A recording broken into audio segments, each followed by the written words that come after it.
క్రీస్తునందు పరిశుద్ధులందరికీ ప్రభువుపేట వందనాలు చెల్లిస్తున్నాను. నీ పాపాన్ని నీ పిల్లల ఒడిలో వేయవద్దు.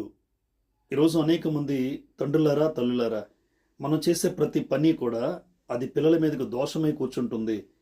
ఈరోజు ఏముందులే అని చెప్పి నీ ఇష్టానుసారంగా తిరిగి త్రాగి, ఒకవేళ నాకు శక్తి ఉంది, నాకు బలం ఉంది, నాకు మంచి ఉద్యోగం ఉంది, వేలల్లో జీతం వస్తుంది అని నా ఇష్టానుసారంగా తిరుగుతాను, త్రాగుతాను అనే ఒక తండ్రిగా, ఒక తల్లిగా నువ్వంటే ఆ పిల్లల దోషం ఆ పిల్లల మీదకి వస్తుందండి. ఆలోచించండి. ఒక తండ్రిగా, తల్లిగాను మనం చేసే పాపం రాదు, కానీ మనం చేసే పాపానికి దోష శిక్ష బిడ్డల మీదకి వస్తుంది. దేవుడు చెప్పిన విలువైన మాట ఏంటంటే, ఇర్మియా గ్రంథం 32వ అధ్యాయం 18వ వచనంలో, తండ్రుల దోషమును వారి తరువాత వారి పిల్లల ఒడిలో వేయవాడవు అంటాడండి.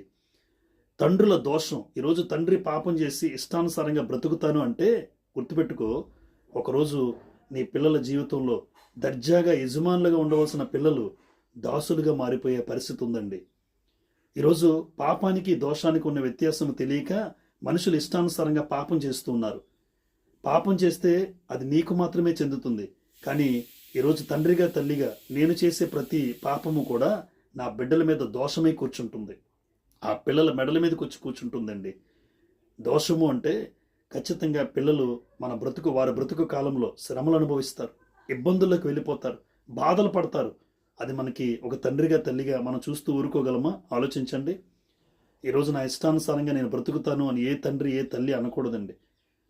ఏ స్థితిలో ఉన్నా తండ్రిగా, తల్లిగా, ఒక బాధ్యత కలిగిన తండ్రిగా నా పిల్లలు బాగుండాలి అని నువ్వు కోరుకుంటే ఈరోజు నువ్వు పాపం చేయకుండా ఉండాలి. నువ్వు చేసే ప్రతి పాపం మన బిడ్డల మీదకి వస్తుంది. విలాపవాక్యాలు 5వ అధ్యాయం 7వ వచనంలో ఆ పిల్లలు అంటూ ఉంటారండి, మా తండ్రులు పాపం చేసి గతించిపోయిరి, అయ్యో వారి దోష శిక్షను మేము భరిస్తున్నాము అంటారు. ఈరోజు తల్లిగా, తండ్రిగా కళ్ళ ముందు ఉన్నావు. ఈరోజు ఏ పని చేస్తున్నారో మీరు ఆలోచించండి.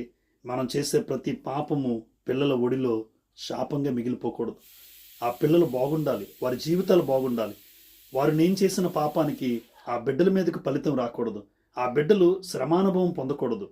పిల్లలకు పాపమైతే రాదు, కానీ ఖచ్చితంగా ప్రతి తండ్రి, తల్లి చేసే దోష శిక్ష ఉందో చూసారా, అది బిడ్డల మీదకి వస్తుందండి.